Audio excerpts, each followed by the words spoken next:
हमारे चैनल को सब्सक्राइब करना ना भूलें और बेल आइकन को जरूर प्रेस करें ताकि अगली वीडियो आप तक आसानी से पहुंचे।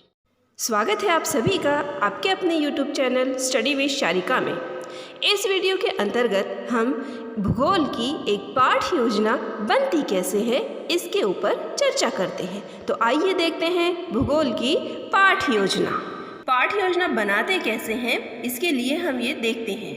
हमने आपको माइक्रो टीचिंग की जो भी स्किल थी, आठों की आठों स्किल की वीडियो हमने सेंड की थी। उसमें हमने आपको बताया था कि किस तरीके से कौन सा कौशल का प्रयोग किया जाता है। अब ये जो पाठ योजना है, ये पाठ योजना 45 मिनट या 30 मिनट की होती है, जिसके अंतर्गत वो जो जितने भी आठों कौशल के बारे में हमने अध्ययन किया था वो सभी के सभी आठों कौशल का इसमें एकत्रित रूप से प्रयोग किया जाता है। अब हम देखते हैं कि ये बनती कैसे है, उन आठों का कौशल का हम प्रयोग कैसे करेंगे।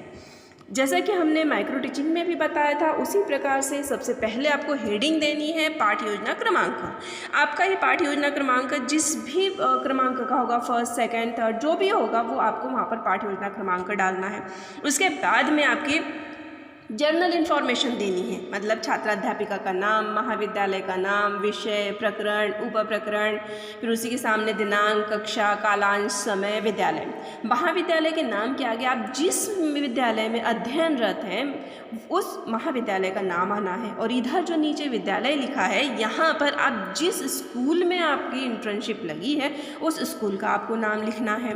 उसी तरीके से कालांश में जो कुछ भी आपके कौन से नंबर का आप पीरियड ले रहे हैं वो नंबरिंग डालनी है। अब ये चूँकि है विषय है इसका सामाजिक विज्ञान और इसका प्रकरण है अक्षांश एवं देशांतर रेखाएं।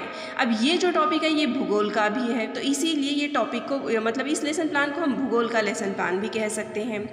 अब इसके बाद में हमारे सामान्य उद्देश्य हमें लिखना है। सामान्य उद्देश्य का तात्पर्य यहाँ पर ये होगा कि जो आप विषय पढ़ा रहे हैं उस विषय का सामान्य उद्देश्य क्या है, क्या एम रखकर, क्या उद्देश्य रखकर आप विद्यार्थियों को पढ़ाना चाह रहे हैं, उससे रिलेटेड यहाँ पर पूरे की पूरे उद्देश्य लिखे जाएंगे। मतलब पूरे टोटल जो भी विषय है, जैसे यहाँ सामाजिक विज्ञान लिया है, जिसे ये भूगोल का है तो भूगोल का भी विकास करना हम लिख सकते हैं, या फिर सामाजिक विज्ञान का भी विकास करना हम लिख सकते हैं। मतलब जो पर्टिकुलर सब्जेक्ट होता है उस सब्जेक्ट के बारे में पूरे सामान्य उद्देश्य लिखने रहते हैं। आपका ये जो सामान्य उद्देश्य ये सभी लेसन प्लान में आपके एक जैसे आएंगे।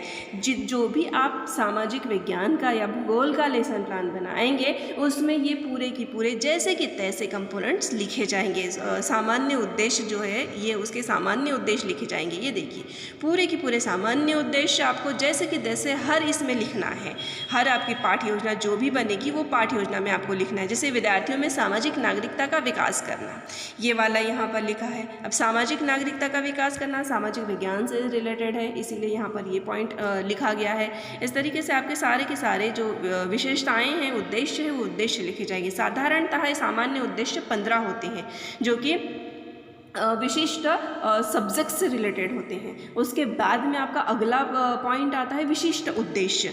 विशिष्ट उद्देश्य मतलब जो पर्टिकुलर सब पॉइंट आप पढ़ा रहे हैं, जिस सब्जेक्ट में जो पॉइंट आप पढ़ा रहे हैं उस पॉइंट के ऊपर आपको उद्देश्य लिखने होते हैं। अब ये जो विशिष्ट उद्देश्य होते हैं, विशिष्ट उद्देश्य 3 हिस्सों में विभाजित किए जाते हैं। पहला हिस्सा होता है उसका ज्ञानात्मक उद्देश्य, दूसरा होता है भावात्मक उद्देश्य और तीसरा होता है क्रियात्मक उद्देश्य। ऐसे 3 उद्देश्यों में, 3 भागों में विशिष्ट उद्देश्यों को विभाजित किया जाता है जो कि पर्टिकुलर पॉइंट पढ़ा रहे हैं। जैसे कि हमने देखा कि ये पर्टिकुलर पॉइंट है अक्षांश एवं देशांतर रेखाएं, तो उसके ऊपर ही ये विशिष्ट उद्देश्य बनेगी। जैसे कि पहला है ज्ञानात्मक उद्देश्य। ज्ञानात्मक उद्देश्य में हम विद्यार्थियों में इस टॉपिक से रिलेटेड किस चीज़ में, उनके ज्ञान में किस तरीके से वृद्धि करेंगे उसके बारे में यहाँ पर आपको उसके उद्देश्य बनाने हैं। उसके बाद में आपका आता है भावात्मक उद्देश्य। भावात्मक उद्देश्य मतलब उनमें वो टॉपिक पढ़ने के बाद में कौन सा परिवर्तन आया, वो क्या क्या कर सकेंगे। जैसे कि यहाँ पर सेकंड दिया है, विद्यार्थी अक्षांश रेखा को परिभाषित कर सकेंगे, मतलब उन्होंने वो सारी चीज़ें हम जो पढ़ा रहे हैं वो समझ में आएगी उनकी, और वो उसके हिसाब से उन्हें अपनी भाषा में परिभाषित कर सकेंगे। ऐसा भावात्मक उद्देश्य है। तो क्रियात्मक उद्देश्य में वो विद्यार्थी जो भी उस टॉपिक से रिलेटेड क्रिया करेंगे, जैसे कि देखिए पहले दिया है, विद्यार्थी ग्लोब पर खींची गई अक्षांश रेखा को रेखाचित्र द्वारा बना सकेंगे, मतलब जो भी क्रियाओं के द्वारा वो करेंगे वो सारे क्रियात्मक उद्देश्य में जाएगा। इस प्रकार से विशिष्ट उद्देश्य को 3 भागों में विभाजित किया जाता है, ज्ञानात्मक उद्देश्य, भावात्मक उद्देश्य और क्रियात्मक उद्देश्य। इन तीनों के उद्देश्यों के आपको 3 उद्देश्य बनाकर लिखने रहते हैं। उसके बाद में अगला टॉपिक आता है आपका इसी में सहायक सामग्री। सहायक सामग्री मतलब आप क्या क्या चीज़ उसमें यूज़ कर रहे हैं, पढ़ाते समय आप सहायक सामग्री में क्या क्या किस चीज़ का प्रयोग कर रहे हैं। जैसे लपेट फलक है, चित्र है, ग्लोब है, ये सारी क्या है, ये सहायक सामग्री है और इसमें चौक और डस्टर आवश्यक सहायक सामग्री है। उसके बाद में अगला पॉइंट आता है शिक्षण विधि। हर सब्जेक्ट पढ़ाने की अपनी एक विधि होती है, तो भूगोल की या सामाजिक विज्ञान पढ़ाने की यहाँ पर व्याख्यान सहित प्रश्नोत्तर विधि उन्होंने ली है। हर इसकी अलग अलग विधियाँ होती हैं जिसमें उन्होंने इस विधि का चयन किया है और इस विधि के द्वारा वो पढ़ा रहे हैं, मतलब व्याख्यान देंगे और उसके आधार पर वो प्रश्नोत्तर पूछेंगे। उसके बाद में अगला आता है पूर्व ज्ञान। पूर्व ज्ञान मतलब हमें पूर्व ज्ञान का तात्पर्य होता है कि विद्यार्थियों को जो हम टॉपिक पढ़ाने वाले हैं उसके बारे में पता है, ऐसा हम समझ के चलते हैं। तो इसीलिए यहाँ पर लिखा है कि विद्यार्थी ग्लोब जानते हैं तथा उन्हें ज्ञात करने की ग्लोब पर कुछ आड़ी और खड़ी रेखाएं खींची होती है, मतलब ये उन्हें पता है कि ये सारी चीज़ें ऐसा ग्लोब होता है और उसके ऊपर ये सारी चीज़ें होती है, ये उन्हें पूर्व ज्ञान है, इसलिए पूर्व ज्ञान में हम इस तरीके से कहेंगे। उसके बाद में अगला टॉपिक आता है प्रस्तावना। अब मेन टॉपिक होता है प्रस्तावना का। प्रस्तावना में 2 कॉलम किए जाते हैं, एक होता है छात्राध्यापिका का व्यवहार और दूसरा होता है विद्यार्थियों का व्यवहार। अब इसके अंतर्गत प्रस्तावना प्रश्न के अंतर्गत प्रश्न पूछे जाते हैं, मतलब हम जो भी टॉपिक विद्यार्थियों को पढ़ाने वाले हैं हमारे टॉपिक की ओर विद्यार्थियों का ध्यान हमें आकर्षित करना होता है। साधारणतः प्रस्तावना प्रश्न में 4 या 5 प्रश्न पूछे जाते हैं और ध्यान रखा जाता है कि ये जिगजैग वे में हो। जैसे कि हमने प्रस्तावना कौशल के बारे में जब बताया था तो उसमें पूरे विस्तृत रूप से बताया कि किस तरीके से ये जिगजैग होना चाहिए। और इसमें सबसे जो आखिरी प्रश्न होता है आपका लास्ट वाला प्रश्न होता है, उसका आंसर जो भी आप टॉपिक पढ़ा रहे हैं वो आना चाहिए। तो इस तरीके से प्रस्तावना प्रश्न आपके बनते हैं। देखना है कि आपको उसी टॉपिक से रिलेटेड है, मतलब आपको आपके पाठ की ओर विद्यार्थियों का ध्यान आकर्षित करना है।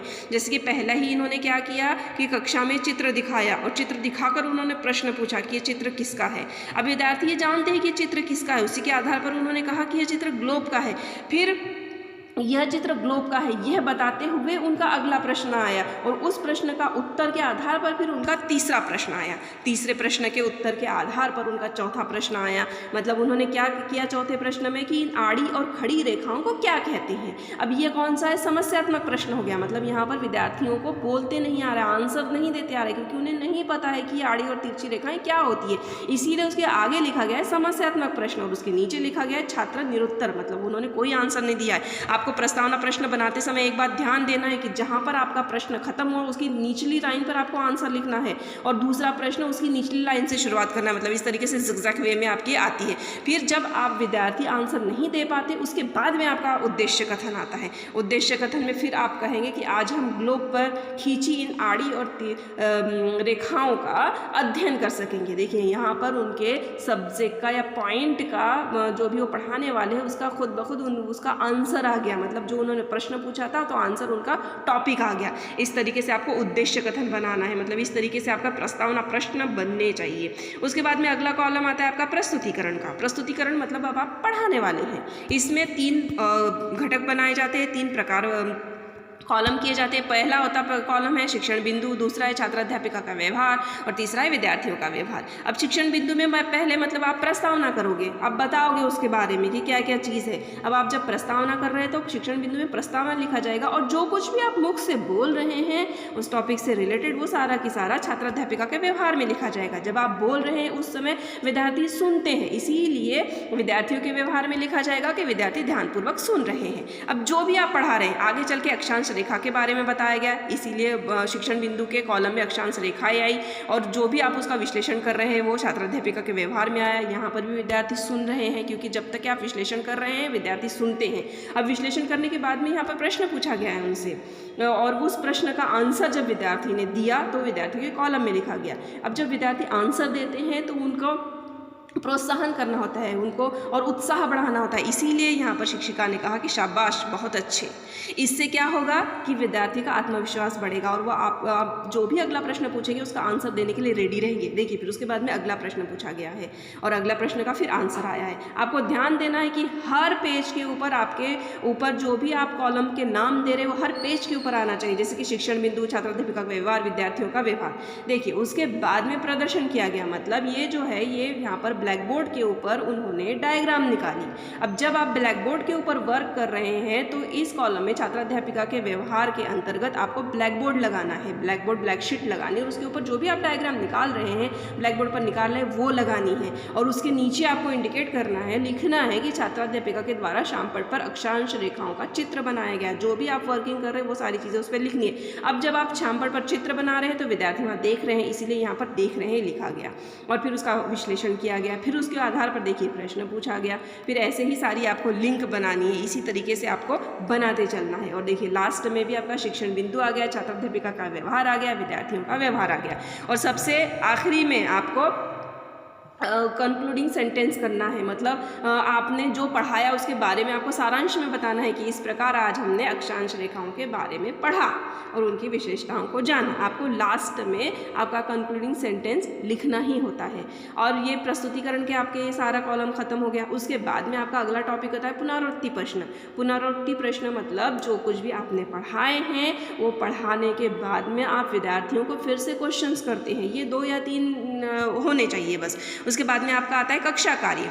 कक्षा कार्य में हमेशा याद रखना है आपको कि वस्तुनिष्ठ प्रश्न देने हैं, जैसे कि फिल इन द ब्लैंक्स दिए, आंसर दी 1 वर्ड्स दिए। इस तरीके से आपको छोटी छोटी चीज़ में छोटे छोटे प्रश्न पूछने, वस्तुनिष्ठ ट्रू और फॉल्स दिए, कक्षा कार्य में करना है आपको। उसके बाद में आपका आता है गृह कार्य। गृह कार्य मतलब घर से आपको कुछ प्रश्न देना है जिसका आंसर वो लिख कर ले आएंगे। और सबसे लास्ट में आता है आपका शामपट सारांश। शामपट सारांश मतलब जो कुछ भी आपने लेसन प्लान बनाते वक्त जो कुछ भी आपने सबसे पहले आपकी नॉर्मल इन्फॉर्मेशन दी थी वो पूरी की पूरी शामपट सारांश में आपको ब्लैक शीट पे पहले वो पूरी की पूरी लिख लेनी है। और उसके बाद में शिक्षण बिंदु में आपके जितने भी कॉलम हैं, जितने भी आपने पॉइंट्स दिए हैं वो पॉइंट्स इसमें लिखने, जैसे प्रस्तावना, अक्षांश रेखाएं और प्रदर्शन। ये 3 पॉइंट उनके 3 बिंदु आए थे, तीनों की तीनों उन्होंने इस तरह लिखा है। इस तरीके से आपका शामपट सारांश रेडी होगा सबसे लास्ट में, शामपट सारांश। और उसके बाद में हस्ताक्षर आएंगे, जिसमें छात्राध्यापिका के हस्ताक्षर, विषय शिक्षक के हस्ताक्षर, पर्यवेक्षक के हस्ताक्षर। इस तरीके से आपको पूरी की पूरी पाठ्य योजना बनानी है। इसी वे में आपकी पूरी पाठ्य योजना बनेगी। ध्यान रखना है कि जहाँ पर ब्लैक बोर्ड का आप यूज़ कर रहे हैं वहाँ पर ब्लैक शीट लगानी है और उसके ऊपर वर्किंग करनी है। अगर आप कक्षाओं में चार्ट शो कर रहे हैं तो आपको चार्ट पेपर लगा के उसके ऊपर डायग्राम चिपकानी है, उसका चित्र चिपकाना है और फिर वो प्रदर्शित करना है। उम्मीद करती हूँ आपको मेरी ये वीडियो अच्छी लगी होगी। हमारे चैनल को सब्सक्राइब करना ना भूलें और बेल आइकन को ज़रूर प्रेस करें ताकि अगली वीडियो आप तक आसानी से पहुँचे। धन्यवाद।